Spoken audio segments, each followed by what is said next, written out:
Mettez-vous. Ne restez pas debout, vous allez tomber.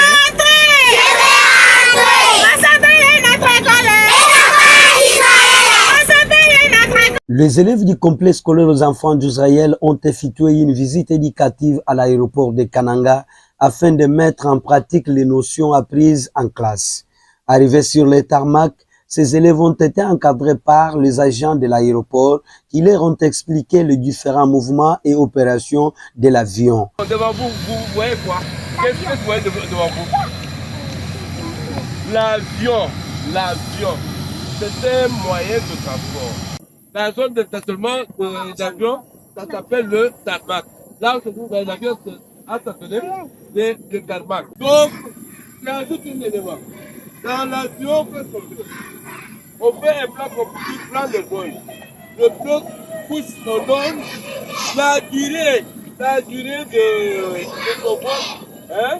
Si tu vas faire 1 heure, 1h30, on donne la durée, on donne la vitesse, il est plus. Donc, nous sommes à l'aéroport. L'aéroport est constitué de 2 parties. Hein? Nous avons le bloc bâtiment. Hein? Nous avons là. Et nous avons la partie de manœuvre et de stationnement. Donc, les bâtiments, ça c'est la zone réservée pour les avions. Vous voyez la grande route qui est là. Hein? Vous avez vu quand l'avion venait? Oui. C'était sur cette route-là. L'avion, quand il vient en l'air, descend sur cette route. C'est la route qui est réservée pour les avions. Ce n'est pas pour les véhicules, ce n'est pas pour les hommes ni pour les bêtes. Ça, c'est la route réservée pour les avions. Ça s'appelle la piste en vol. Hein? L'avion en venant en l'air atterrit où? C'est compris? Oui. Tous ces deux mouvements se font sur la piste. La piste, c'est la grande route sur laquelle l'avion se pose et décolle. Cette expérience leur a permis de découvrir le fonctionnement réel d'un aéroport. Interrogés par la presse, plusieurs élèves ont exprimé leur satisfaction après cette visite enrichissante. Je m'appelle Jimbongo Balanda Mircia. Nous sommes venus visiter l'aéroport de Cana. On nous a dit que l'avion a 3 mouvements. Nous avons le décollage, l'atterrissage et croisière. Nous avons 4 moyens de transport, le moyen de transport fluvial, le moyen de transport ferroviaire, le moyen de transport terrestre et le moyen de transport aérien. De son côté, le directeur de cet établissement privé, Casimir Kankonde Ouachibangu, s'est réjoui de cette initiative, soulignant l'importance de combiner la théorie à la pratique dans l'éducation des enfants. Oui, merci messieurs les journalistes. Ici, comme vous venez de le constater, nous sommes venus accompagner les élèves pour qu'ils parviennent à concrétiser certaines matières vues dans leur salle de classe. Il s'agit des élèves du complexe scolaire des enfants d'Israël dans le 2 cycles, cycle maternel et primaire. Alors, les enfants dans leur salle de classe ont étudié les différents moyens de transport. Alors, nous, à notre niveau, nous avions souhaité à ce que ces enfants parviennent à toucher la réalité du terrain.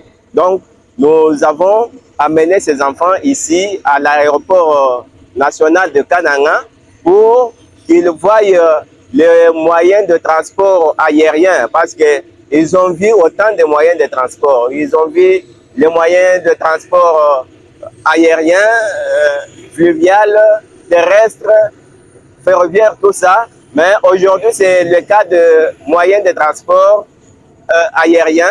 Alors, les enfants sont déjà arrivés au niveau de l'aéroport de Kananga.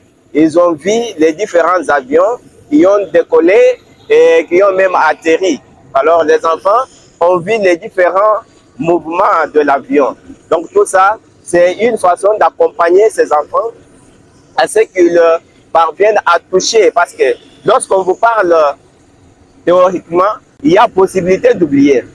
Mais lorsque l'enfant touche, en tout cas, je ne pense pas qu'il pourra facilement oublier. Parce que c'est ce qu'on dit. ce qu'on touche, on les retient plus que ce qu'on apprend. Donc c'est ça la raison pour laquelle nous avons amené ces enfants ici. En dehors de cette visite, je vous ai dit qu'il y a beaucoup de sortes de moyens de transport. Il y a aussi le transport ferroviaire. Donc nous avons aligné une autre visite la semaine prochaine où nous serons à la rivière Loulou à Sanganyembwe, où les enfants vont voir, bien que c'est à petite échelle, mais les enfants vont voir comment un passager peut traverser la rivière pour aller dans sa destination.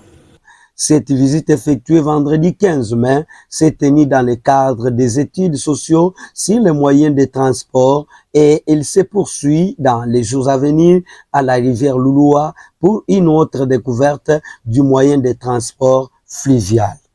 De Kananga, Grégoire Chitengue pour le reportage.